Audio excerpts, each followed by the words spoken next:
جی وعلیکم السلام ورحمۃ اللہ وبرکاتہ۔ جی محترم بھائی، سختوں کا ذکر آپ نے پوچھا جی، سختے دوران فاتحہ پڑھنا، یہ ٹھیک ہے۔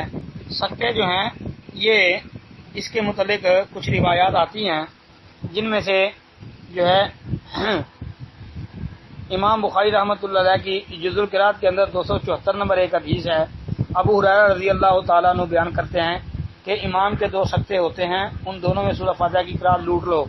یہ جی اس ابو ہریرہ والی روایت کی سند کو شیخ حافظ زبیر علی زئی رحمہ اللہ جو ہیں انہوں نے حسن قرار دیا ہے، اور ہمارے شیخ حافظ زبیر علی زئی رحمۃ اللہ علیہ نے اس کے علاوہ بھی جو ہے سختوں کی روایت جو ہے ان کو حسن وغیرہ کا ہے، جیسا جزء القراءت کے اندر ہی اور اس کے علاوہ بھی۔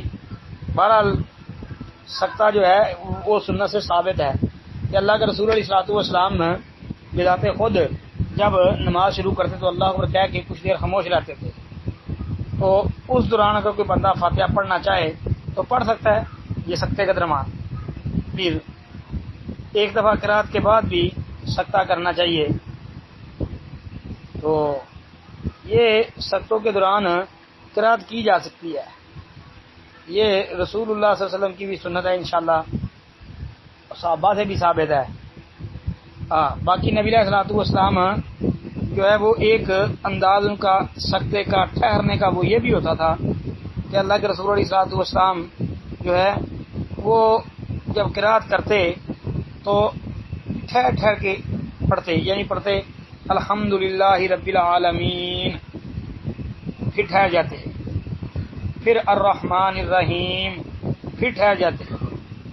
تو بعض علماء نے اس حدیث سے یہ بھی استدلال کیا ہے کہ جب امام اس انداز میں قرأت کرے گا کہ الحمدللہ رب العالمین کہہ کے ٹھہرے گا، پیچھے والا الحمدللہ رب العالمین پڑھ لے گا، اسی طرح ہر آیت پر ٹھہر جانا۔